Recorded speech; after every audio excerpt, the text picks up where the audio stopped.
I'm a real fly girl, I jet set round the world. Stamps on the passport, niggas tryna fly me out. About my business like a task force.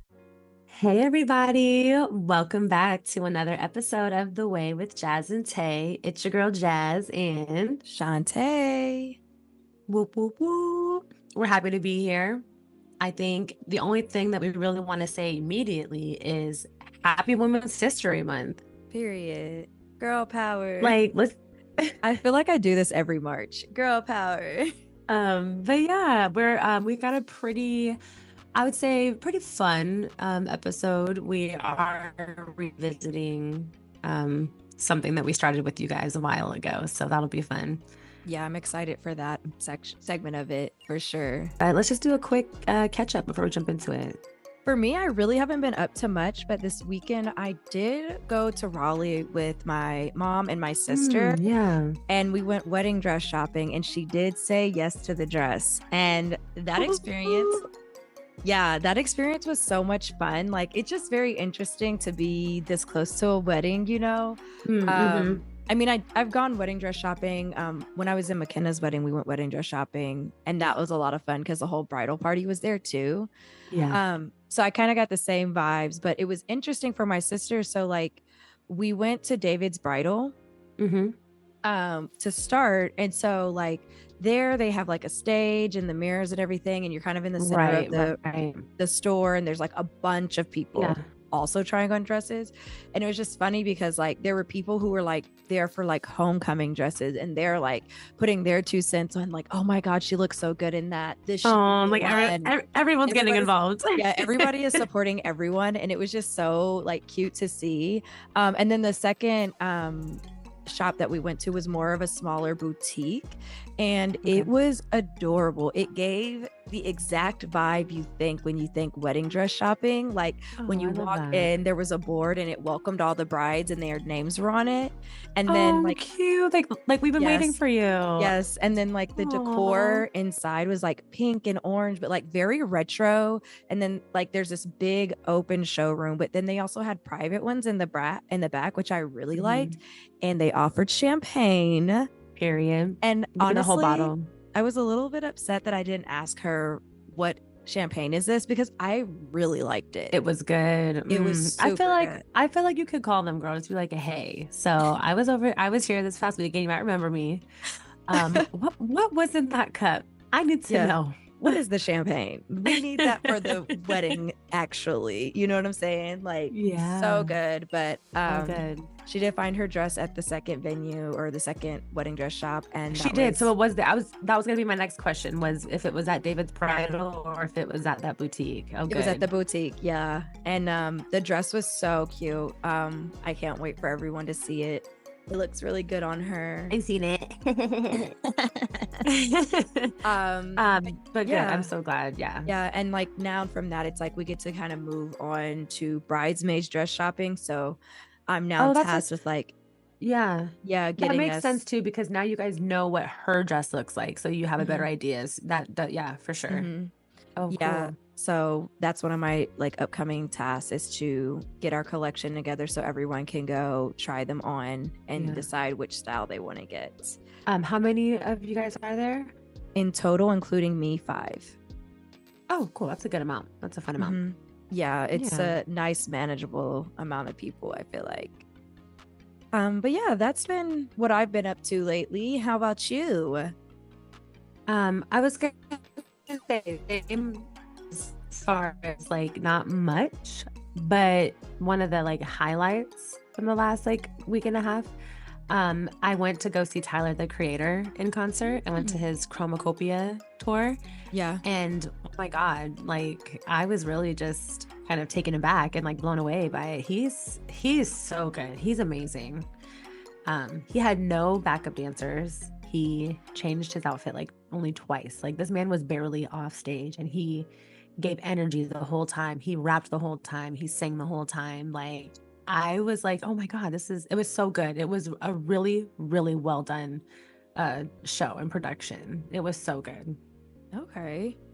Yeah, I've been seeing some of the clips, and I was like, I immediately added him to my list of like, oh, if there's a tour announcement going on, I'm gonna go see him or try to go see him because it was so good. Yeah. He had two openers, Little Yachty, and he had this group called Paris, Texas, which check them out. Paris, Texas is like, okay, they're weird, which is right up Tyler the Creator's alley. They're these like they rap, but it's also kind of like rock.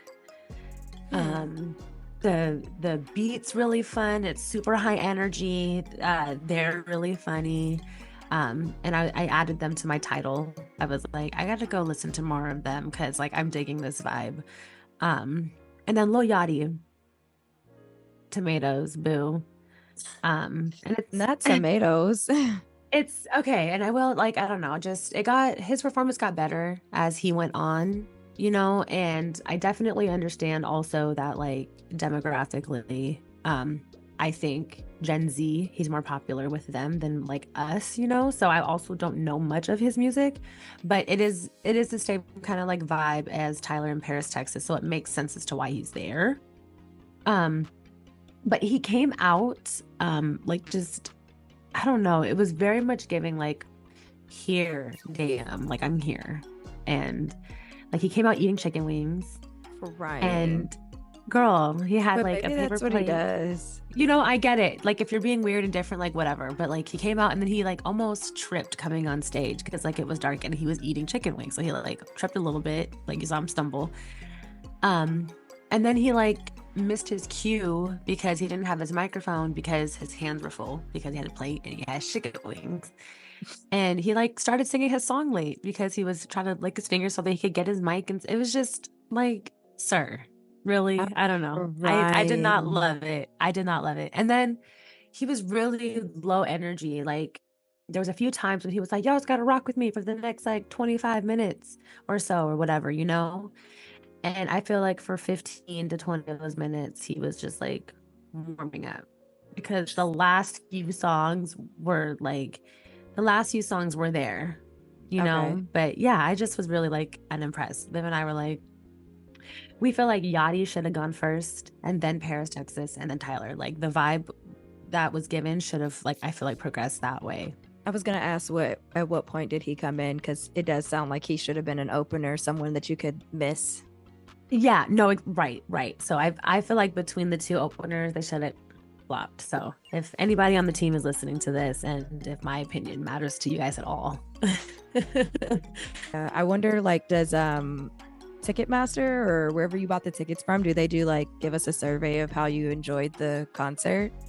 You know what they do, because I went to SZA with Macy like a year or two ago, and we had the shittiest seats ever. Like it wasn't really like our fault, but it was these like bar seating, and they wouldn't let us like sit up or like stand on our like seats or whatever. So once the row directly in front of us stood up for the concert, we couldn't see shit. Oh, we could not see anything. It was basically just like a listening party for SZA. That's unfortunate. Yeah. And they asked us, Macy did tell me, like, she was like, they gave us a survey, like, should we tell them? And I was like, honestly, yeah, I feel like they should just not offer that, or like be a little bit more transparent about this, like the view situation. Yeah. It was really misleading. That's unfortunate. Yeah. So yeah, I'll do that. I'll do like, you know, or I just will DM Tyler, hey, leave Yachty at home. Friend. Well, that's great. That sounds like a lot of fun. But now we have to get on to not more pressing issues, but more pressing issues in this moment. I mean, women, you know, that's a man. Like we gave him his flowers. Let's keep it pushing. It was enough. I'm crying. Yes. So as you all know, March is Women's History Month. So that means that we are celebrating everything female, everything woman, all girl power things. As with every Heritage Month, there is a theme for the month, and that is moving forward together, women educating and inspiring generations. And per their website, this aims to recognize women who have dedicated their lives to education, mentorship, and leadership, which I think is a very powerful one. I also think if you think about again, the state of the world. I feel like we say this every episode, even no matter the Heritage Month, but like having a theme that's more about togetherness in a time where it feels very divided is, I think, important, because we are a lot stronger together than we are separated.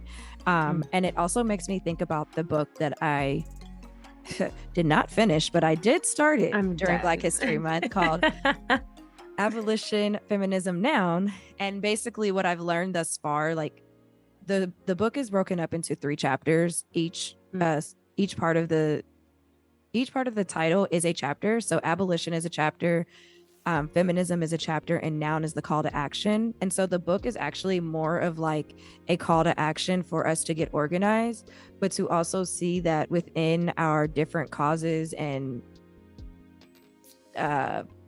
call to actions, really, that we're all fighting for the same thing, so that when we do all of this, we should do it together. So basically saying abolitionists and feminists, you guys are really fighting the same battle, and there are a lot of intersections. Basically, without one, there couldn't be the other, and vice versa. Listen. So all of that to say, I really like this theme for that same reason, because I think genuinely when it comes to us getting organized, we really need to stop finding the minute differences between us and realize that we're really fighting for the same thing. We are, absolutely. It's kind of going back to what you're saying. Is the author, is it a Black author of that book? It's a group of people, but Angela Davis is one of the... Cool. Okay.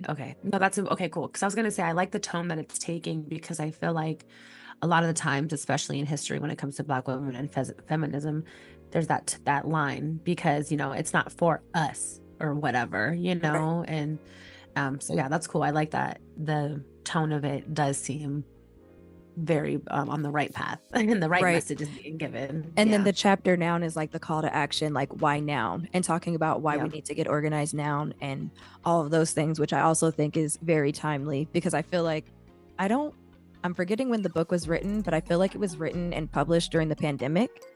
So it's just interesting, like we're basically in the same situation that we were like 4 years ago. Literally. So let's try to get it right this time, but that's the call to action. And it kind of resonates with, the theme of this Women's History Month. But with the theme in mind, we decided that we wanted to highlight some women who are doing great things in the world and making positive change. Just talking about mentorship and leadership. For me, I wanted to highlight something that I've highlighted probably many times on the podcast in previous seasons, but I wanted to highlight the Girl Track organization, which was co-founded by 2 Black women, Morgan Dixon and Vanessa Garrison, back in 2010. And basically, the Girl Track is just a walking group that's really turned into more of a sisterhood. I think they have like over 1 million members now. And so crazy. Yeah, from that, it's basically like within different neighborhoods, cities, and communities, there are people who are creating these walking groups so that, one, you can be in community, but also it's a call to like live a healthier lifestyle for Black women specifically. So it's turned into a campaign to help to heal intergenerational trauma, fight systemic racism, and transform Black lives. And so the other part of it is that at one point, I had started listening to it again during the pandemic. They put out a podcast called Girl Track's Black History Boot Camp. And I wanted to highlight it because the first season is called For Mothers, and it talks about specifically Black women who really helped to lay the foundation for the work that we should be doing today. But what I really like, they have like 7 seasons, and I'm actually behind at this point. So I'm kind of excited to go back and listen to the ones I haven't. Like get caught up. Yeah. I like to, that's like you have now like a little arsenal of content to get through. Yeah. But what I really like about each episode is that they give you questions of like, now what should you be taking away from this episode specifically? And how can you apply it in your day to day? And I really like that because I feel like it just makes you think outside yourself, but also like if you're looking to, I mean, with mentorship and leadership, like people have to ask questions to help you to like guide you to where you're trying to go, if that makes any sense. Yeah, no, for sure. I think that they're asking like the the hard-hitting questions that really make you think. Like, I remember listening to a few of them and having a really hard time even thinking of answers and taking it back, you know, until the next one came out to try and get the answer to it. And then the last person that I just wanted to highlight, I've also talked about her very recently as well, but Lene Vinny, and I learned how to say her name today. And I wasn't wrong before, even though I think I was saying her last name wrong, but her name is Lene Vinny. A lot of people call her Lene Vinay, and it's not Vinay. Oh, I can see it. Okay, because I get it. But yes, I would say it Vanny. Like I would say it that way. Well, and it's crazy because I like went online, like pronounced this, and like they were pronouncing her first name Linny. Okay, get out of here. And I was like, I'm still stuck on how to pronounce the name. And I finally found she guest starred on one of Amanda Seals's podcast episodes for Small Doses. And they pronounced it, and I was like, aha, finally. We got the content that we needed. Yeah, there we go. But yeah, so if you're not familiar with her, if you didn't listen to the most recent episode, she is the social media influencer that does the Parking Lot Pimpin' series on Instagram. So with this series, well, what I found out is that she's actually a poet outside of being a social media influencer. Which this makes sense because the way that she does it and like delivers it, it makes sense. It makes so much sense. It really does. But basically, no, I totally agree, because I was like, literally when I read it, I was like, that totally tracks now. It tracks. But she covers many things that are going on in the news specifically, I would say, and I would say even more specifically politics. But I think that she also does a really great job of breaking it down in a format that is entertaining and digestible. It's definitely geared toward, I think it's geared toward anybody, but I feel like the voice and tone is that of a Black millennial. Like, it might resonate more. But I really think that she is always spitting facts, and she's always coming with like it's like research backed, all of it. Like, we're not just throwing out like baseless statements. It's like we're actually showing that there's a pattern of behavior here, and this is like historically I'm giving you numbers, I'm giving you dates in history. So like that's one of the things that I really like about her, is that like she's like, okay, you know, this might be something that's happening right now, but let's take it back to how long this shit's actually been going on. And I really appreciate that from her. But those are my two choices for this episode. What do you have? I'm actually really excited for yours, because I don't know how I could have not thought about this one. Of course, a few people came to mind, but the one that I chose to stick with was, of course, Jasmine Crockett, because hello. If you guys don't know who she is, she's a member of the U.S. House of Representatives from Texas 30th District. And I think this is actually her second term. She, I think this is back to back her second terms in this position. I just think it's a different district. But I learned something today too about her, is that, she is so determined that while she was an undergrad, she chose her major to be law instead of like becoming a CPA or an anesthesiologist, because she said that she had experienced a series of hate crimes and like racial, I don't even know what word I'm looking for here, but that she had experienced while she was at school. So she became a lawyer. She is someone who is currently and very actively in the thick of it with our government and all the fuckery that is currently happening and running in and out and down the streets of DC. And as a Black woman who is representative in Texas of all places, I think she's a testament to what this year's message is like all about. She graduated from the University of Houston Law. Might also be important to note she's a Delta for all of our sorors out there. I don't know. I know they make sounds. I don't know what that one is. But after she graduated, one of the Divine Nine. Okay, thank you. I know you know. But yeah, she became a public defender, who then decided to use her privilege to represent BLM activists pro bono, like during all of those protests and wrongful detainments, which I think is just great because, you know, again, that's what we want to see. We want to see people like us and who look like us fighting for us. She's also someone who's never really been afraid to say what needs to be said. Like, I admire that. She doesn't back down. And I do feel like women so often in her position, and especially in like these government positions, you really try to water yourself down. And I think she is someone who has learned and realized to play the game the same way as her counterparts. And I think that's what also kind of makes it more badass, because she really said, I don't give a fuck. And she every day shows up unapologetically as herself and fights for it. And she doesn't sugarcoat it.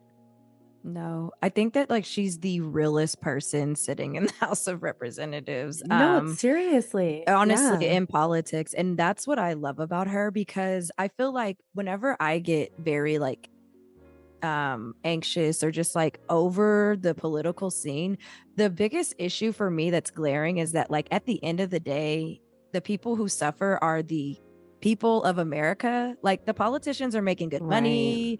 Yeah. You know, they can go on vacation whenever they want. They're on vacation like more times than not. They can afford to feed their family. Like they really don't have a care in the world. And it's all like they're all supposed to be representing their state or us. And it's like they might have the government shut down and people may not be getting paychecks or welfare checks or whatever they may need because they can't come to a consensus.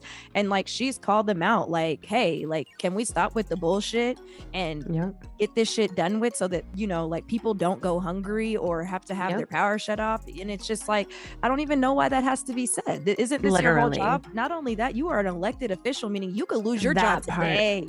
That part. And I really need them to be reminded of that like a lot, because I don't know if we're even aware that we have that much power. Like you literally were voted here, meaning the people voted for you, meaning we can also not vote for you. Right. You're here because we wanted you to be. We asked you here. Do your job. Don't embarrass us. Do your job. Yeah. Like, I just... It doesn't make any sense, but all that to say, I think that she keeps it real and like she's really about the people. Like she's like, let's bring it full circle. Like you guys have brought up a lot of bullshit ass points. But let's bring it full circle, because at the end of the day, the people that are going to, you know, have to deal with the consequences if you guys not doing anything are the American people. And amen. Amen. You ain't never lied. We need her to be the president, honestly. And I'm also honored to share a name with this woman. You know, also, I think something else that should be brought up is that, like, for her role, like, talking about, you know, she's very unapologetically herself. And, you know, she's a Black woman, but she's also young compared to a lot of her peers. She's 43. Yeah. And I was like, I'm sure that eats them up, because she just comes in there and like reads them down, and like they can't even really say anything because she's reading facts and research and like literally putting what they say back in their fucking faces. Like, now make it make sense. Exactly.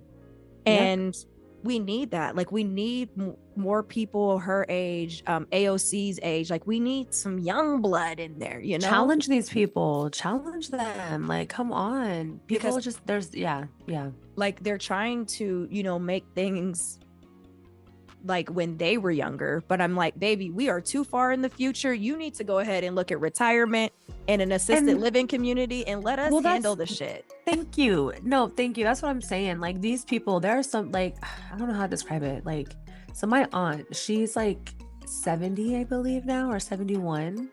And she sometimes will make morbid comments about, like, you know, oh, within the next 10 years, you know, I may or may not, you know, whatever, just comments. And I'm just like, see, these people are so dead set on fucking shit up, and they only got 3 to 5 left here on Earth. No, for real. Like thinking about Mitch McConnell, and like he recently released that he won't be running again. I'm like, good. This is coming like a decade and a half too late. Too fucking late. Like, please, like immediately. The announcement should have came in 2000. Do you hear me? Like, I don't understand. I'm like literally like at also like, can we just like talk about the fact that like these people are like dumb old, like Yeah, near 80s, 70s for sure. that's what I no, and that's where I'm getting at. Like, in what yes. other field, first of all, does anyone want to work that late? You feel Second me? of all, that actually does work that late. Like, Because listen, I'm sorry. what's the retirement age? Is it like what, 65 or something? I feel like depending on how you play it, it could be 55. So why do we like I don't get it. Why do we normalize that in these government jobs? It's like, oh no, but Social Security and retirement doesn't matter because you got to stay in politics. Like, is that the exemption? I don't understand. I think it's a power thing. It has to be. Like that can be the And it's comfy. only... It's one of those jobs for old people where you don't really have to do a lot, you know, if you think about it. They're paid very well and they have a lot of power. They show up, they wear suits, they say whatever their assistant and their team tells them to. They take naps, I'm sure. They're well fed. They take so many effing vacations. I swear, you know what this is? It's like a retirement assisted living facility for them, if you think about it. You know, like, we're gonna make life as normal for you as possible, you know, give you a reason to wake up every day. Crying, not our Congress is a assisted living community. But it's true. True. Shit. I need them to go ahead and start thinking about their retirement plans. Like, go ahead and like just throw in the towel already. Like, it's just I want to see. I would love to see what their L&I reports and records look like, because I know for a fact that I saw just in the last year alone, Biden and Mitch McConnell falling no less than 5 times. Girl. No less than. Girl. And these are bruise-inducing, maybe a little blood clotting types of falls. At this age, yeah, at their big age, yeah, them on-the-job injuries are no joke. I feel like it starts to get serious once you hit our age. So it's like, I cannot even imagine. Girl, speaking of, okay, so we went to that wedding in Salt Lake City, right? Did I even talk about that? You didn't mention that in your update. Okay, well, we went to a wedding in Salt Lake City. Anyways, I caught one of the bouquets. Okay. Girl, I low-key like flew for it a little bit. And I have a big ass bruise on my knee still. My knee is still a little green and blue from me falling for this bouquet. You meant you were next in line. No, listen, and Viv got it on camera too. I'm gonna show you. I gotta find it. We definitely need that video footage. Needs. That is so funny. Okay, so that is our roundup of Women History Month leaders and mentors that you all should be checking out. Definitely check out that podcast. I assume that if you're listening to our podcast, you like listening to podcasts. So I think it'd be something period. Like no excuse. But yes, definitely, if you haven't already, check out Lene the Knee, and of course tap into Jasmine Crockett's Instagram. Actually, hilarious. I just seen a video from her like right before we came in here to record, and I was like, this is just hilarious. Like, look at the timing.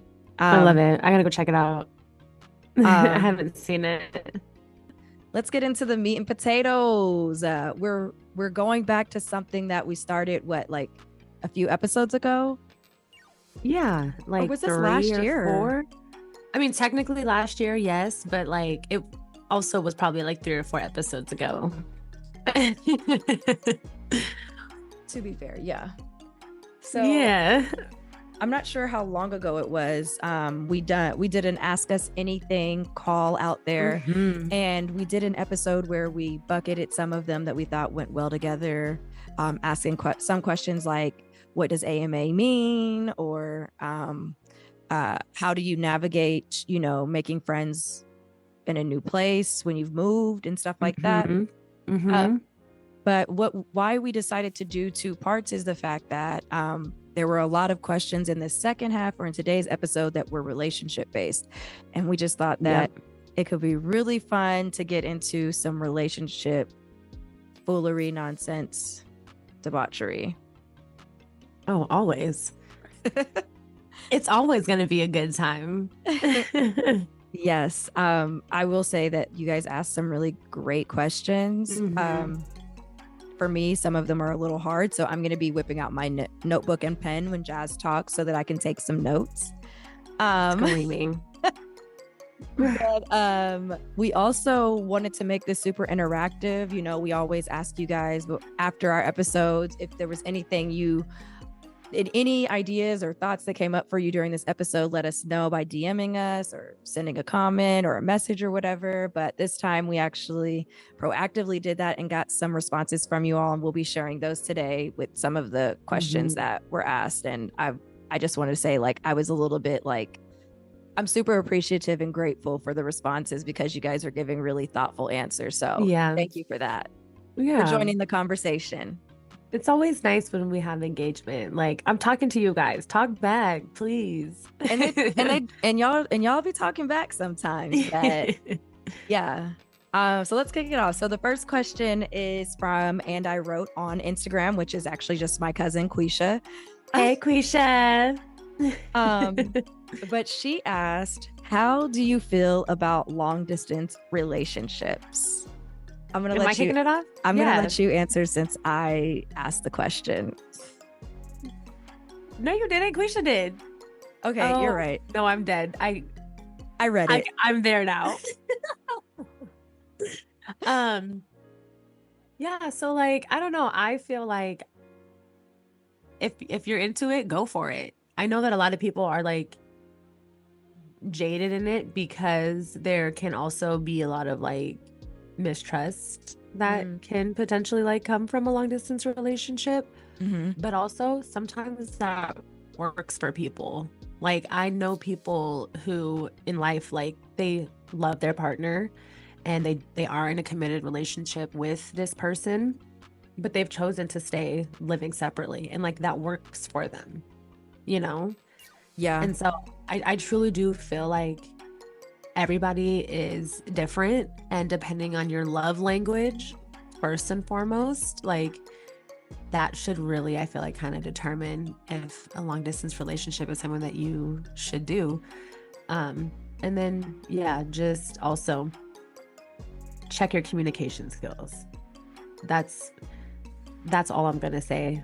Check your communication skills, because I could feel negative, positive about it, whatever. But if you are not talking to your person about, you know, boundaries, if you're not, you know, checking, I don't know. There's conversations that need to be had, and your communication better be on point.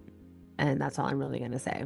Yeah, I feel like everyone's always saying communication's key in relationships. And I feel like in a long distance relationship, it has to be like even like 100 times better than probably even normal. Yeah.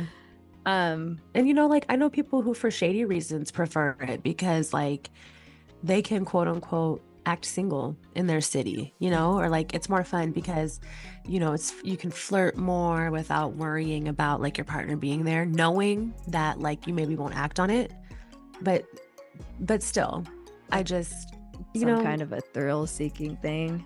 Yeah, you know, but you know, like for those kinds of reasons, I just feel like don't even do it. Why are you in a relationship then? Like if you know you're just gonna be messy. But yeah, I don't know. I feel like long distance relationships also sometimes work a lot when it comes to like open relationships or like polyamorous, those kinds of relationships. Sometimes it's a lot. It's very common. And I could see that works also. Yeah, I was gonna say have multiple partners, so it's okay. I was gonna say, you saying that, you know, some people they do better when they live separately reminds me of Shirley Ralph and her husband having never lived together. They've been married like what, 20 years, 25 years? Hold up, I'm gonna look it up because that was the next thing. Yeah, they've been married for almost 20 years, since 2005. Okay. And they've never lived with each other. And I'm like, I find that so interesting. It's just different because I feel like people of that generation and age don't really do non-traditional stuff. That's so true. And so that just seems very non-traditional to me. I would say, but sorry, I brought all that up just to say that you saying that reminds me of that, because they've been married for 20 years. And so like to the point of like, I think that long distance, I mean, that's not that long of a distance. They probably live in the same state and city, but you know, like long distance can work depending on what works for you and your relationship. For me, it's going to be a hard pass. I mean, because it's, if you think about it, also, it's like some people, quality time and like physical touch really is everything. And if I can't get that from my partner because you're across country, like, I'm sorry, as much as I love to look at to talk to you, like, I need to be with you. Yeah. Yeah, it's the quality time piece for me. And like also just I feel like I've tried the long distance thing and it's never worked out. So like why keep trying that? Like it's not for me. But it might be for you, you know, and I also am more Sure. I would say that I would be more of a fan for myself if I started in a relationship where we were in the same location and then like maybe one of us moved for work or something and then it became long distance. I didn't think about that, but yeah, Or like that's also a real dynamic too. yeah, That's so or like common also. someone who's in the military that, you know, gets Yeah. deployed. I could do it then because we have an established relationship at this point. And I'm sure that if we decided to stay together, if you move for work or something, then we've had some discussion around what that would look like. So, True. but yeah, like starting it off, like meeting somebody who isn't in the same state as me, for me, it's just like a hard pass right now. Yeah, But that's so valid. ask me when I get a significant other and then we'll see if that Right. changes. I'm dead. I'm going to ask the next one. Okay. I like it. And this is from our friend Ryan. How do you deal with dating app fatigue? I don't. I just delete the apps. Overstimulated. I can't. Like immediately I delete all of I literally like every few months will download maybe one or all of them, see what's out there, immediately hate what I'm seeing, delete all of them. So do you think that's why? Because you're doing all of them at once rather than like, okay, let me take, for example, Bumble, or that's, yeah, I'm like, why does that sound foreign? Take Bumble. Let me do Bumble for 2 weeks. See what the market's like. No bites. All right, fuck it. Now I'm giving Hinge a shot for 2 weeks rather than like inundating yourself. Because also, well, no, because I feel like, do I get the way that I'm suggesting you're still going to run to this issue? Exactly. What if you run into all the same guys? They're all on the same 3 apps. You know what's interesting about that is that I have never actually run into that issue where I feel like I maybe have like one time seen a guy that I seen on like Bumble on Hinge, but like I rarely see the same people, which is interesting because you would think that they'd be on all of them, and maybe they are, and I'm just not getting to them in some point in time. I will say that like I have tried it in all ways. Like maybe I'm just focused on one app because I've actually stopped going on Bumble entirely. And now if I do get on, it's like Hinge or Seeking, which Seeking what? Just Seeking. I didn't know that.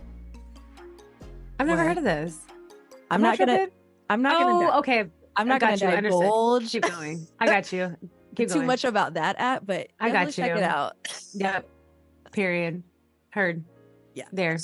But I really am only on one at a time at this point, and I still like I don't feel less fatigued because I'm not putting in as much effort or time into any of them anymore. Okay.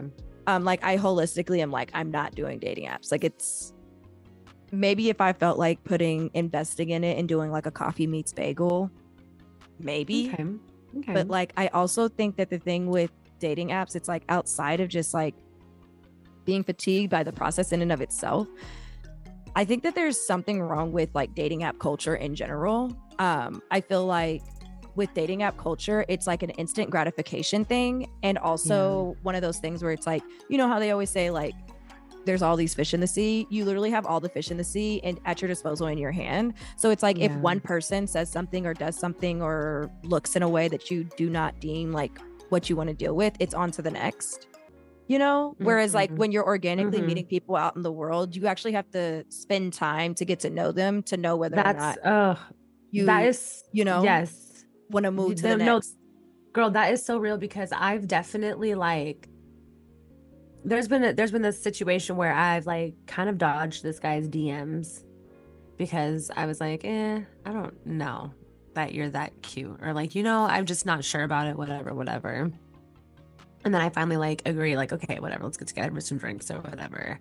And he smelled good. He was dressed nice. He had charisma. He was a gentleman. Like, I had a great time. And I was like, oh my God, if I did not, like, you would have been sitting still talking to yourself in my DMs. Yeah. And I'm having so much fun right now with you. Yeah. Yeah. I just think that there's something a little bit more real about that's so true. meeting organically. And I just think that it's almost like, I don't have anything else to liken it to, but like fast fashion. It's like a churn and burn with apps, Yeah. I don't know. I mean, because even in my last experience, I was on Hinge, and I found that the people that like I would be like maybe initially like attracted to were fuckboys, or like not there for anything like serious. And then the ones that would want to be like, connect, try to like build towards something, they're just, come on, they're not at all any kind of like my type. You know what I mean? I know exactly what you mean. Yeah. And so like that was my experience with it, where it was like, dang, you're like I felt like I was getting attractive people and like people that I would want to date like dangled in front of me, and it's like, okay, but no, this is actually who you're going to talk to and who wants to meet up with you. And it's like, no, right, I would be doing them a favor at this point. Like yeah I don't know. I think about getting on every once in a while because I'm like, I ain't seen nothing cute, I ain't seen nothing in a little bit, but I'm also like, no, thank you. Also, I feel like people act so weird on dating apps. Like they immediately are like, they want you messaging them back at a certain time because that like develops or shows your level of communication. And I'm like, first of all, you're in an app that's not even my texting app, so shut the fuck up and pipe down. Yeah. I had that. Remember, that guy. I remember I told you. Yeah, no, I can't. I don't know. And it could be my cynicism towards dating and like me being jaded, but I just feel like people just want to have like an ownership over people that they just don't. Like it's a level of access and ownership to people that you just do not have yet. Yeah. So I don't understand why you feel so comfortable already. Yeah. But I think that dating app culture kind of like breeds that, like for whatever reason, Yeah. I would even say like social media and like the facade of what it puts out there is the same way. The other thing that I noticed too was like a lot of very obvious like catfishing accounts. Oh my gosh. Like the obvious ones. And it's like, come on. Don't even like, come on. And then there was this one guy who, I don't know what he like, I think he kept getting like reported for being a catfish, and then would like keep creating new accounts using like the same pictures but like in a different order, or like it was just weird because that's interesting. They kept coming up for me in my likes, and I'm like, I've already said no, and I know this because I'm now I've seen this face 4 times now. So and I'm not sure of this because usually if I like fall off with somebody or they delete their account, like I don't if I've matched with you before and then like I see you again, I'm not matching with you again. I just am not. But that happened with this one guy for me one time, and I ended up just like calling him out, like, have you not like recognized that? Because I like sometimes I'll be like, well, I've seen him before, let's see if he matches again, and I find he matches. I'm like, have you realized that like we've matched like 3 or 4 times now? And he's like, have we? And I'm like, every time I get on here, you pop up. You're on every here. Time we match. And like you never, and he would never speak like outside of like maybe like the first few like points of contact, and then he would just drop off and then no longer be on the app, and then we do it all over again. And I'm like, I'm confused as to what's happening. Like, are you matching with people and then deleting the app because you actually have a girlfriend? Like, what is actually going on? Right. It smells like fish to me. Girl, going back to dating apps are weird. Like people are just fucking weird. Yeah. Anyway, so how do you deal with dating app fatigue? Long answer short, I don't deal with it. I don't do dating apps at all. The next question is for Jasmine. Actually, the next 2 questions are for Jasmine because she is actually in a what you would call committed relationship. Hey. And so she would have a better perspective. So, first one being, how would you keep jealousy out of an E and M relationship? And Jasmine, can you break down to us what is E and M? So it's funny because it's written in here as E and M. Ampersand M, and it's actually ethically non-monogamous. That's what the E and M is like stands for. Oh, it's supposed to be an N, like the letter. Not like and. It was confusing me because I was like, she keeps saying ethically non-monogamous, but like, where's the N at? Yeah. But it's actually something. So it's funny. I've actually learned that like, if we're gonna put people in boxes, that would be the box that like I would probably fall under, because so my partner Vivian identifies as polyamorous, and that's not something that I identify as, even though I am someone who has other sexual experiences in a committed relationship, if that makes sense. Or her and I have like dated other people together, however, and also, sorry, I guess I should also preface this to say that like I'm not necessarily opposed to dating another person while I'm with Vivian, just because I'm not technically like polyamorous. I just wouldn't say that like I identify as that, and I wouldn't necessarily say that that's like an end goal of mine. I see. And yeah, so in any relationship, ethically non-monogamous or not, jealousy I feel like is just going to be a thing. And you're kind of delusional if you think that like, oh, I'm in a cis hetero relationship and we're only dealing with each other. Why would I ever feel jealous?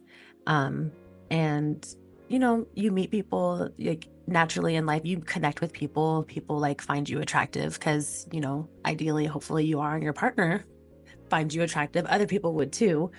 Right. And so I think it's just a matter of like, again, going back to what I was saying earlier with long distance relationships, it's communication.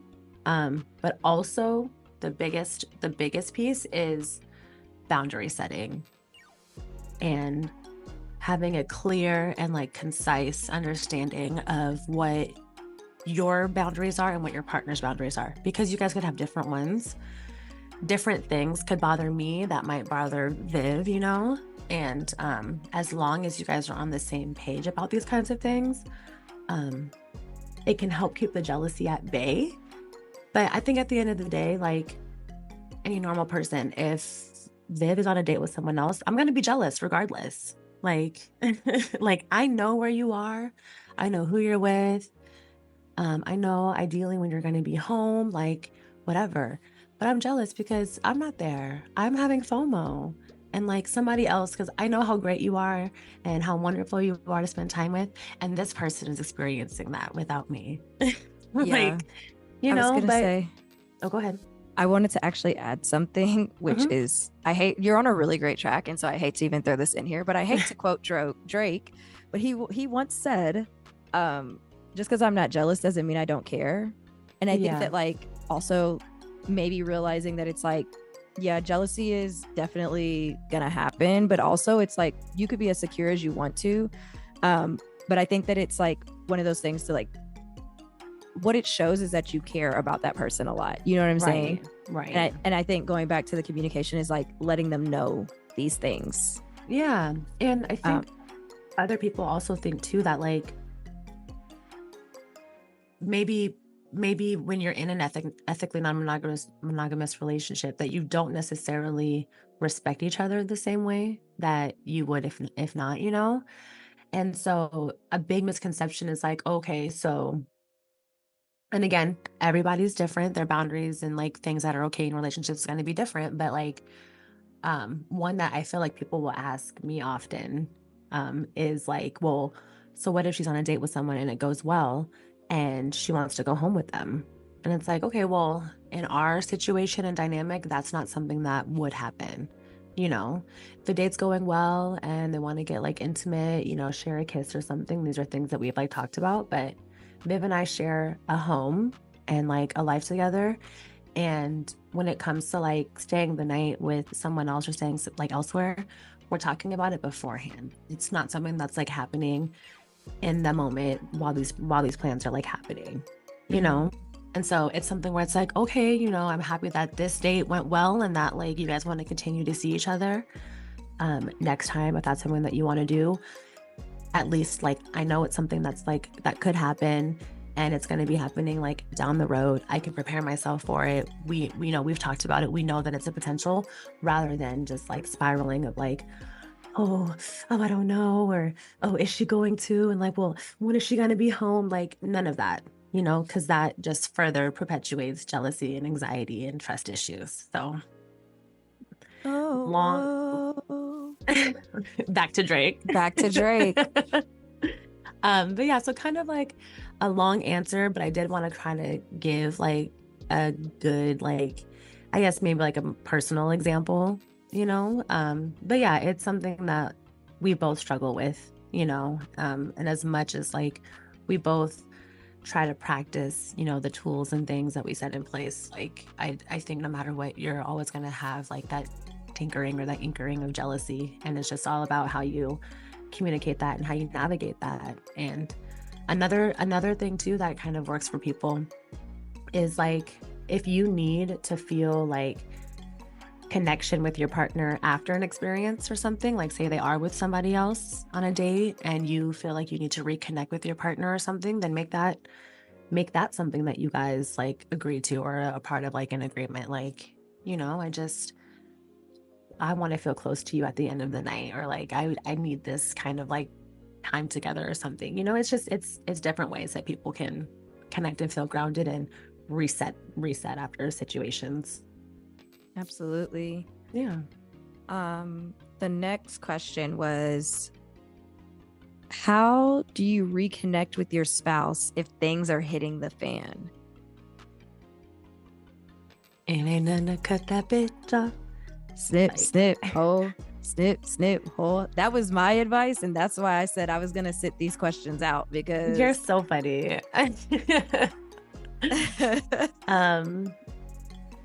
No, so in my like experience, and I don't even want to say like, you know, if things are hitting the fan, because I don't know what that necessarily looks like, you know, like things aren't good. like, but like, you know, I don't know if is it like between like us specifically, is it because we're struggling with money and things aren't good, like family drama, like, you know what I mean? Yeah, I feel like I would say like just think a of it one-on-one thing. holistically. Yeah, but definitely Yeah. meaning like them, like they're not good right now or whatever. So I know like for Viv and I will sometimes go through periods where like I'm kind of like our schedules are kind of like offsetting, or she's having to put in a lot more time like doing something different. So like, yeah, we live together and yeah, we're like quote unquote spending time together, but we're not really like spending intimate time together. And like, you know, say like if you're still dating someone, like, you know, we're not really quote unquote like dating because we're just kind of working and living together right now. Doing life. You know, yeah. And so we do generally a good job at like realizing like, hey, we need to like, let's set a date or two and like let's make sure that we don't set any plans or like agree to go out anywhere with, you know, or like with other people if we want to go out, of course, whatever. But like, let's set a date and some time to like, we don't even have to go out and do anything, but like, we have like conversation cards or like couples cards. Like you can find them anywhere. I can't think of them off the top of my head. I'll try to like find them and maybe like share it with you guys, but it's a really good way to like, one, reconnect with your partner, yes, but like these are questions too that are generally questions you probably wouldn't ask, and it gets the conversation flowing. And oftentimes like you'll find yourselves maybe 2 or 3 cards in and then you're just now carrying the conversation on your own. And we're now maybe being able to just kind of like unpack some things and talk about kind of like, okay, what has been going on? Why have things like been feeling so heavy? And it's a really nice way, I feel like, to approach maybe like an uncomfortable situation, or like, maybe like the energy's kind of off. It's a really nice way, I feel like, to approach it and make it like a really safe space and like a really vulnerable space. I know that's something that for me, I struggle with. And I know in a lot of cis relationships, men struggle with this a lot, being vulnerable and stuff like that. So I do think it's a nice way to kind of like unarm your partner or disarm them and get them like cozy and comfortable enough to like open up. And it's a different form of intimacy. Like it's a nice way that it can lead to physical intimacy, if you know what I mean, because like you guys are connected in different ways. But I do think that's like one of our like best ways that we kind of like work through things is just making sure that we're setting intentional time aside to like, hey, instead of maybe like letting our emotions ride high throughout the week, like let's table it, take some time to kind of like think about it. We can have dinner on Thursday and let's just unpack it all, Yeah. Yeah. I like that you brought up the cards, because like what I was actually seriously going to recommend is like, and not making any jest, but like couples therapy.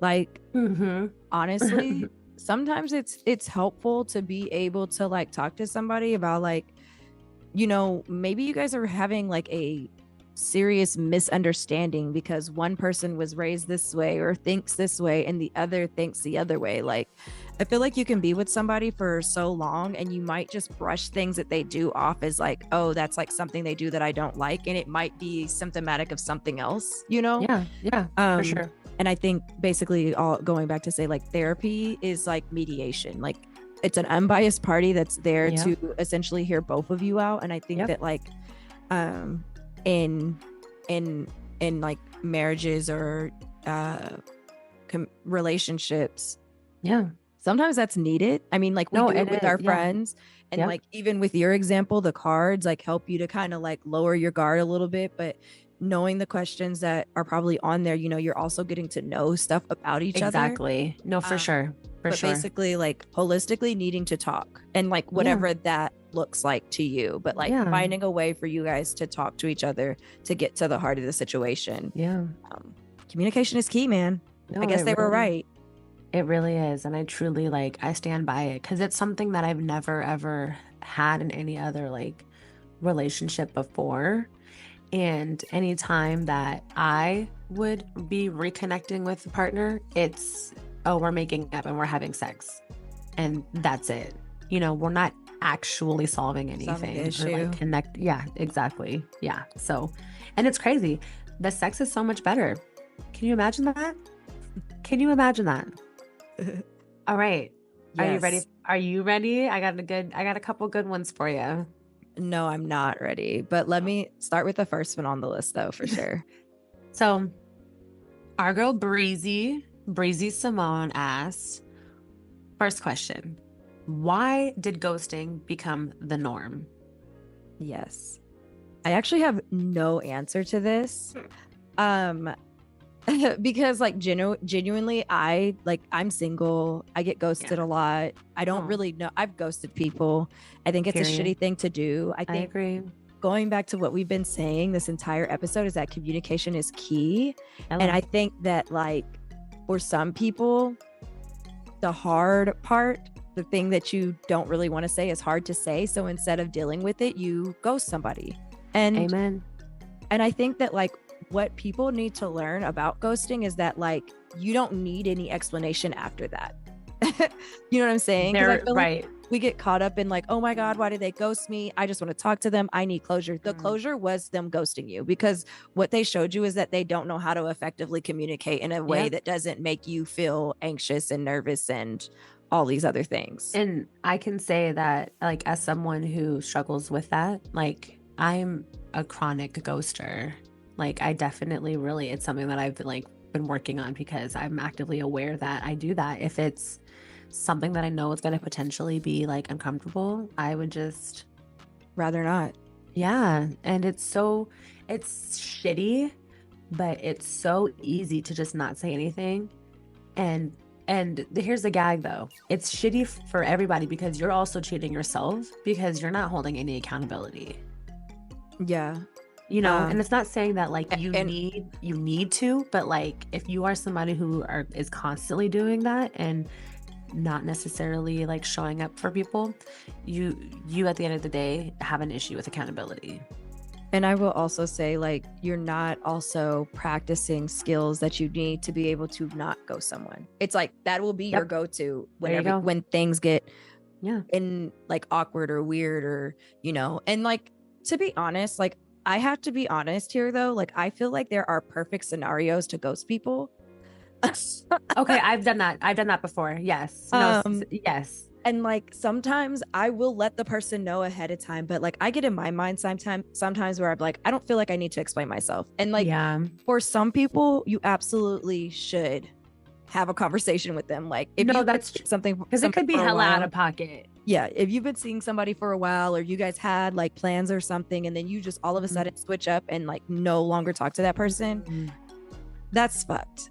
Now, if it's somebody that maybe you've just started talking to or like someone who you've not even considering or like that you may have set up like a very clear boundary, and I wouldn't even consider this ghosting at this point. But let me let you know, like you're only going to get so many times to bother me on my phone before I block the hell out of you. I had a situation once where like I was talking to this guy and we were kind of like the conversation was flowing. It was cute. It was flirty. And then he said something about like, oh yeah, you're gonna have to show me something like a grown woman or just, I don't know. It was weird because of the fact that there was like a 3-year age gap, okay? And it was just like, okay, suddenly it got very sexual. And then also like, you're making it seem like I'm hella older than you. Like, I'm over this. I'm done. No, we like flirty and like, you know, going back and forth is one thing, but like you kind of took it somewhere else. And I also don't, I just stopped talking to them. I mean, you could have also have been like, you know, that made me uncomfortable, blocked, but at least they know. But I'm still like, you know, there's some situations like even to that point, like with that. And if he had said something that you're like completely misaligned with, like honestly, at this point, like if there's people who are homophobic, like if I'm dating a guy and they're homophobic, immediately blocked. Yep. And I might tell you why, but I feel like you should know why. No, I feel that. There are certain things that are just immediate hard passes. Yep. You know, maybe they're another person of color and you say something racist about Black people, immediately blocked. And you should know why. You know what I'm saying? Yeah. So those are just like my instances of reasons why I would ghost somebody. And I think it's like, okay. But holistically, we should be using our words and like communicating to people, at least so that they get the opportunity to, if it's a situation like that, do better in other situations. Yeah. I do think like it's a bit of like karma and respect to do others how you want to be treated, and nobody likes to be ghosted. So why would you do it to other people? There was that situation that I kind of almost referenced earlier, but this guy was going to go on a date with, and he was giving me crap about not texting him all weekend. And it was like, dude, we made plans for Monday. We exchanged numbers on Friday. I'm not going to text you 24/7 because I don't know you, but the plans are still there. Okay. And we had like, I don't know, he just canceled on me because he felt like I wasn't talking to him enough. And then when I accepted that, he tried to double back. And it was like, well, no, like and then almost was kind of like begging. And then I finally did retort back with just like, you know, I don't think at this point, and even just with how this conversation's going, it's going to be a good match. It's not going to be a good fit. Yeah. And we would be wasting both of our times. Yeah. And that right there was growth for me, because I've never been able to have that kind of conversation before. Yeah. And I low-key think he did still text me back, and I like, buddy, just dug yourself in a ditch. So these are really great examples, but I was gonna say so at the beginning of the show, or the beginning of this segment, I said you know, that we had polled some of my followers and asked them some of these questions. So I did ask people this question specifically, you know, why has ghosting become the norm? And I got some interesting answers. One of my friends said that they are an avid ghoster and they have no answer for it. And I was like, Thanks. I mean, for nothing. honestly, because I'm sure most of us don't have an answer for why we do it. Like, honestly, the last time I ghosted somebody, I still like feel bad about it to this day. Yeah. And it's like, I'm also at that point of like time elapsed where it's like, you could never reach out again. And then You be know? like, hey, sorry for not talking to you for the last 2 You know what I'm years. saying? Like, But it's been on my mind. It's literally been on my mind and I feel so bad about it. But it's just like, I'm at that point where I'm like, you just got to move on somehow and like find some way to sleep at night.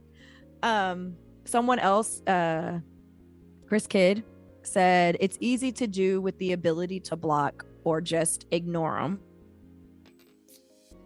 And that's real. And I think, again, going back to what we said, is that like, it's just easy. Yeah, it's easier than having to deal with the hard stuff and like actually communicate your feelings and what you're thinking. Most of the people who answered this question said the same thing, but basically that people don't like having uncomfortable conversations and they don't like confrontation. But there was one reply that I really liked, and it said, ghosting has actually been the norm. It's just more noticeable now due to the accessibility we have to each other. And I thought that was a good one. I thought that was interesting, just because also thinking back to the dating app culture and all of that, and just how like we easily can get to the next person too, and like that could be another reason why you're getting ghosted. It's like, I didn't like what you said, on to the next person, and like you'll never hear literally from them, literally. You know? But I would also just say, like, I think it's interesting too, what I was thinking about is, you know, what do we consider to be ghosting? Like, I guess the time period that has to elapse, because I have legitimately have men tell me that they didn't ghost me because we began talking again, or like because they had something going on. And I'm like, but if I had blocked you, I had blocked you in that period and you no longer have access to me, would that not have been considered ghosting? And I even know for like the friend, for instance, who asked this question, knowing their life and like probably where this came from, is that like they were ghosted and then like months later, the man pops back up like, oh, I want to try again. And I'm like, it's really the fucking audacity. That part. And no, you did ghost me. Cause like I actually, to be quite honest, I mean, sorry, I'm getting frustrated.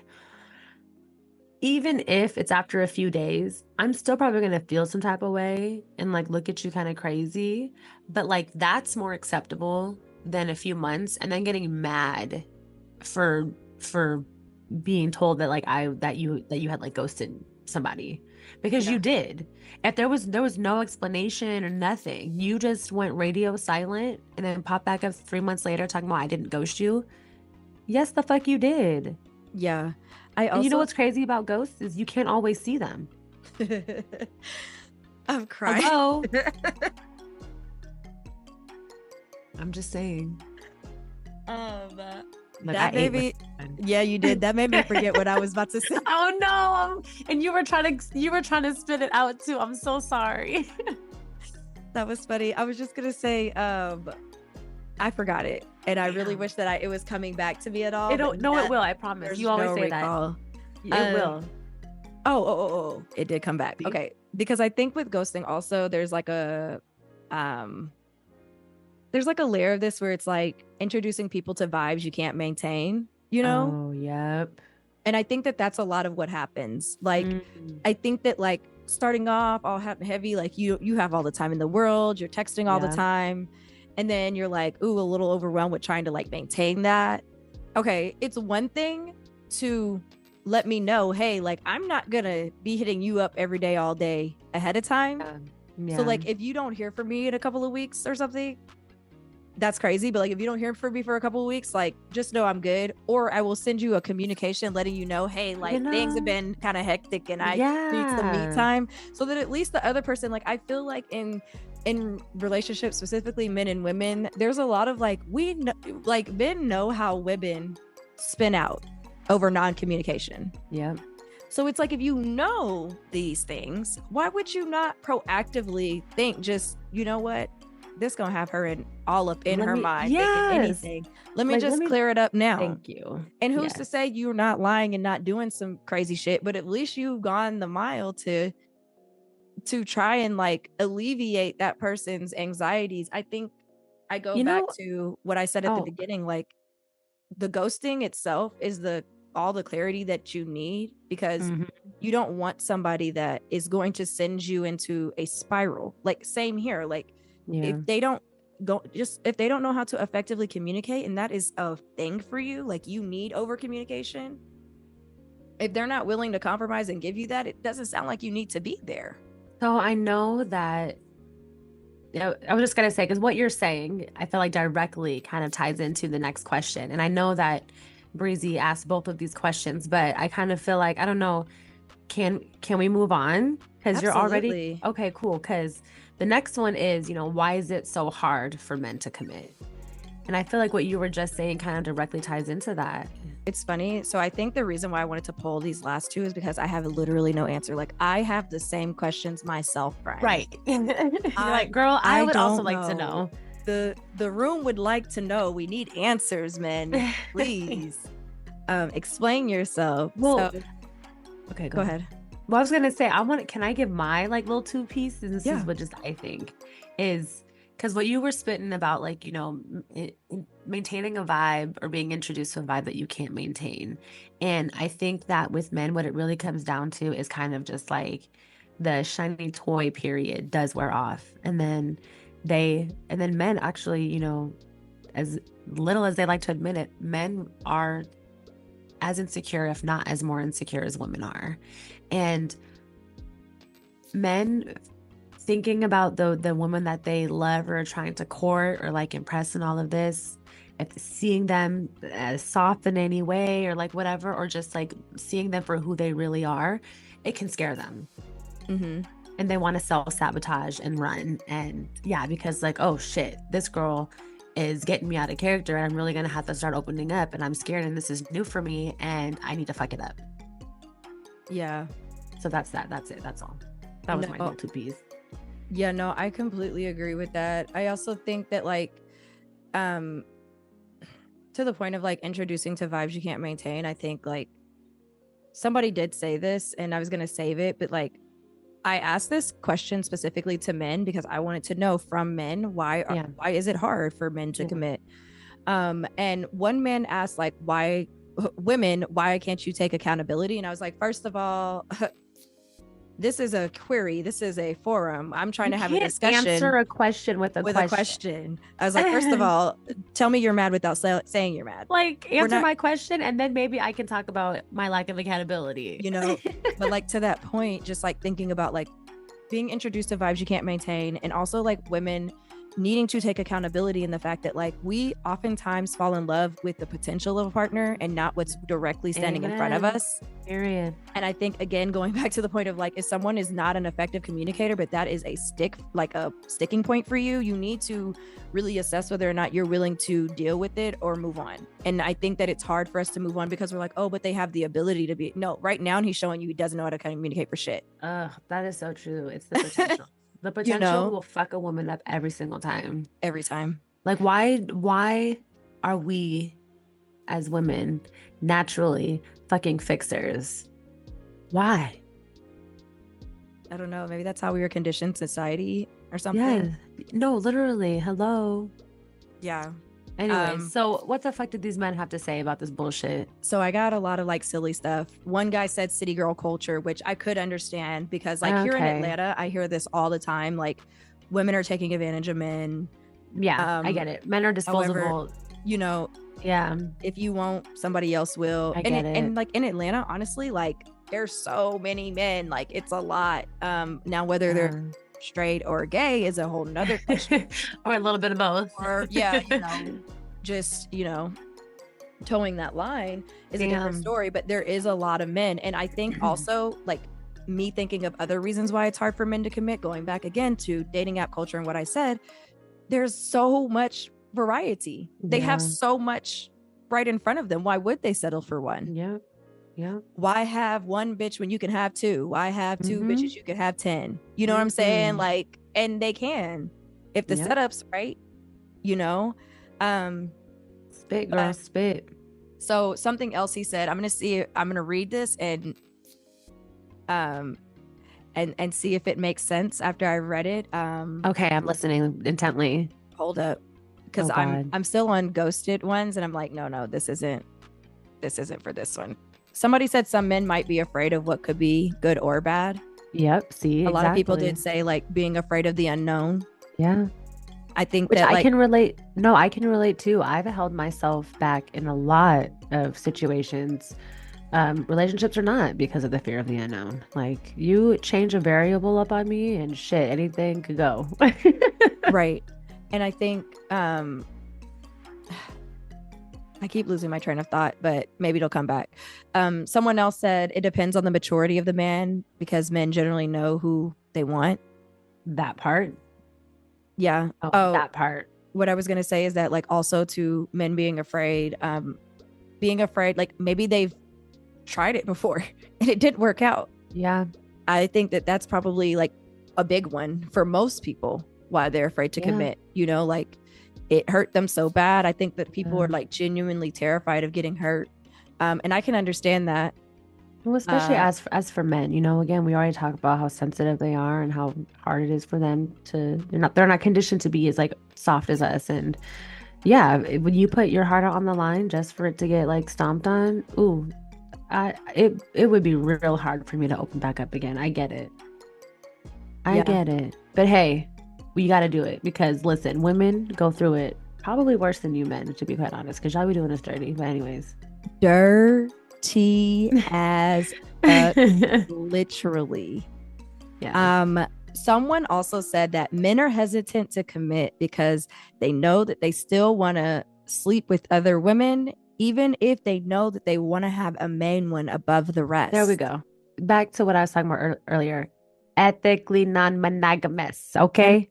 And I think that that's like holistically it. Like, I've had conversations like this before, and men are like, you know, I'm going to do whatever I want. But I'm like, I just think that it's like, depending on what your relationship looks like, you can craft your relationship to look like what you need it to look like.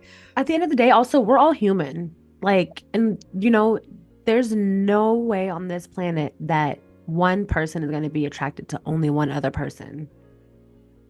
And it's really unreasonable to expect and ask that of somebody. But I also think that it's like, it's to that point for sure. But I also think that it's like, if you enter into a monogamous relationship, then you've signed up for like certain things, which means that like part. You can't fuck on anybody you want to. Right. You can curate the relationship you want. But again, going back to like communicating and like being afraid, like ghosting, even like men are afraid to ask for what they actually want. Mm-hmm. I think that what they genuinely are like, I'm going to kind of manipulate the situation to see how far or how long I can get away with doing the bare minimum or doing what I am pretending she wants. And then when she asks me for what she wants, I'm going to be like, oh, maybe. And then just cheat all over her. Like, the other guy said, you know, and if you ask that, you know, the gag is that the girl can usually do it better than the guy anyways. So if that's a relationship that you set up, the woman's probably going to have more motion than you. And here's the thing.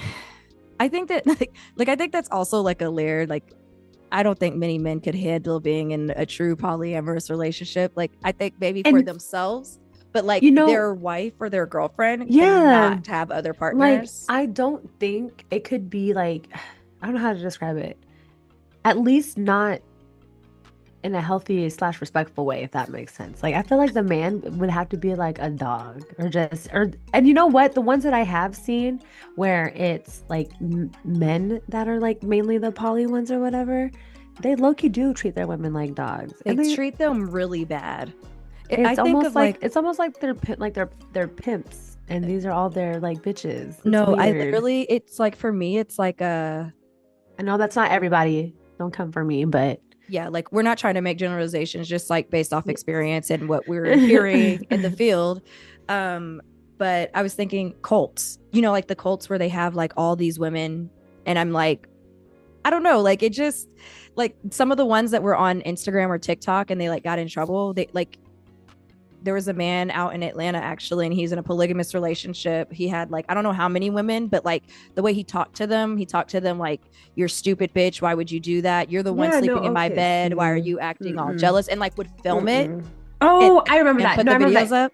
You and I talked about this. Yes, I remember this. Yes, yes. Yeah, so it gives that to me when Yeah. it's not like everybody gets to be in a polyamorous relationship. It's like, okay, it's giving cult and it's giving like you're running some other shit, and like maybe that's your dynamic. No, polygamy, that's different. Sorry, polygamy is different than polyamory.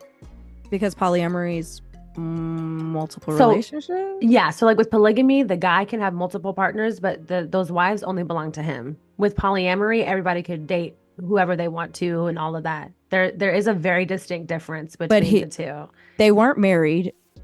They weren't polygamous. They were definitely polyamorous, and none of the women were having other relationships. That's polygamy right there. That was a cult. That's yeah. Well, no, and that's why polygamy, like, I'm almost, again, not fully informed on all of this, but like I know polygamy is like outlawed and like I don't think it's illegal in the US because of like you can't have multiple you can't have multiple marriages anyways.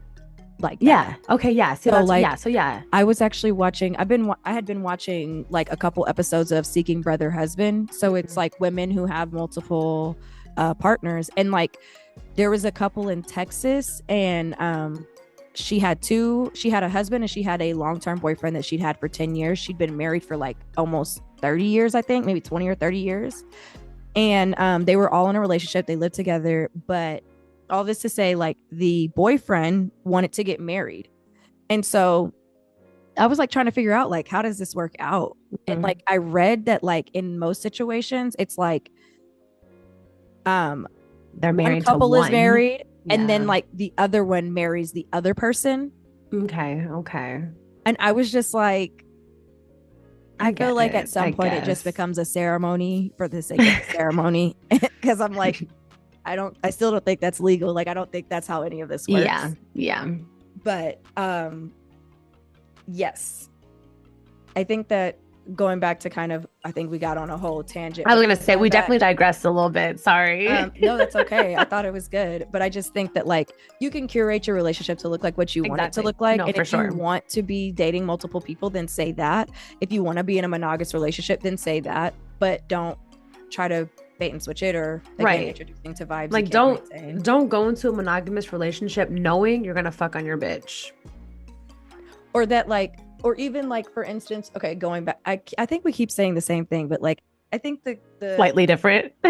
the theme of this is communication is key. Yes. I think that's what this episode actually needs to be called. Yeah. Because even thinking about like, say you're in a relationship and you've agreed to be in a monogamous relationship, but like maybe your partner is not as sexual as you are, and you're like, I need that, like whatever I say I need it, I want it, and that's like a sticking point for you. You might want to unpack that, but it's a sticking point for you. And so, you know, I think some men would think, oh well, if I require this and then you're not doing it, then I can step out and go get it. Doesn't mean that I want our relationship to be over, but like I need this and you're not supplying it, you know? And I think that like to that point of communication being key, I think maybe that's okay as long as you're having the discussion before you go out and do it. Yeah. Well, there's this couple on TikTok that I found who, so her and her husband, or I think he's her ex now, they got married and then he like suffered a traumatic brain injury like a year or two into their marriage. And he's recovered, but of course, you know, he still can't, you know, be on his own, still has cognitive problems, all this, whatever. Well, at one point in their marriage, he like had told her, like, you know, you can move on, like you can, like you can remarry, or like, you know. And so she did, but she never forgot about him. Like, you know, they're still very much involved. She sees him all the time. Her new husband is like they're like brothers, like all of this, you know. And it's just like one of those situations where it's like, see, like he saw and knew that like he wouldn't be able to give her what she needed, and it would be selfish for him to like ask that of her, you know. Yeah. That's real love right there. Yeah. Oh, wow. That's beautiful. But yeah, like I love that story. I was gonna say that's kind of like the synopsis of the why it's hard for men to commit. I think that there's levels to it. I think it's a bit of the dating culture. I think it's a bit of like not wanting to, because I think that if they want to, they will. I think that fear, I think that happens for all of us. Absolutely. Not being able to properly communicate your feelings. I think we all like just need a little love and some hugs. Like, we've all, we're all just like hurt, at the end of the day, and trying to navigate these things while also trying to protect our hearts, while also still being fully ready to want to give it at the same time. Like give our hearts at the same time. Like it's that, the tug of war. Yeah. It's real out here in these streets. Nothing. I'm not gonna do it. Are you crying? Do you see my eyes watering? Girl. I don't mean to laugh. We haven't had a moment like this in so long where you're just crying. Oh, I wasn't gonna cry until you said something. She's a hopeless romantic. Well, she's not a hopeless one. She is a romantic. I was holding it in, y'all. And, she's a real romantic, I guess. No, I just, I love love, and I know that love. And everybody like needs and deserves love too, but we're all just hurt, Yeah. True that. Anyways. But that's the show. Bye, guys. That is the show for the day, you guys. A quick recap. So we talked about Women's History Month. We talked about Lene Vanille. Yes.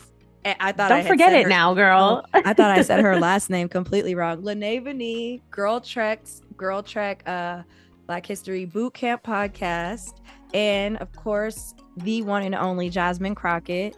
That's always going to be the way. We are women empowering other women. Literally, always the way. Yes. And I love anybody who can teach me something that I feel like I don't know a lot about. But that is also doing a good job of trying to teach the masses. And I feel like Lene and Jasmine are doing that, and they're doing it purposefully, because I feel like everyone recognizes that there is a gap and that there is a lack of education. And I think that the medium that they've chosen to do so is also amazing. Social media. Yeah, I agree. Reach the masses. The revolution will be televised. That is the way. Always the way. The Ask Us Anything. One, the engagement. Thank you so much. That's the way. We want you guys to join the conversation. You guys are real. Yeah, if you guys want to add anything to the questions or the topics that we talked about today, please, we implore. We want to hear more. Are there other reasons? Are there other ways to look at the long distance relationship situation? How do you all who are single out there deal with dating app fatigue? Would you ever consider being in an ethically non-monogamous relationship? And why do you think it's hard for men and women to commit? Let us know, as always. I think holistically, I'm just going to say that whole segment was the way, because I agree. List out each is a lot. It was insightful and it was enjoyable. I think it was the way. I do think that men and women alike, and non-binary bros, hoes, and non-binary folks need to be open to opening their hearts up and taking the risk, because that's what it's all about. Like, if you don't risk it, then you'll never experience it either. So that's all I have to say. I was going to say, I love that, because I had come across this quote that I think would kind of be perfect to leave everybody with, tying into what you were just saying. And it's shout out to all the powerful women out there learning to love themselves in a world that's constantly telling them not to. Snaps all around. Exactly. Well, that is our show for you guys today. As always, you can check us on Instagram at The Way Jazz Tae, on Twitter at The Way JT, and everywhere else is The Way Jazz Tae. Until next time, peace. All that shit. Bye. You know what I'm saying? All that shit. Hayes is back. I'm a real fly girl. I just sit around the world. Stamps on the passport. Niggas try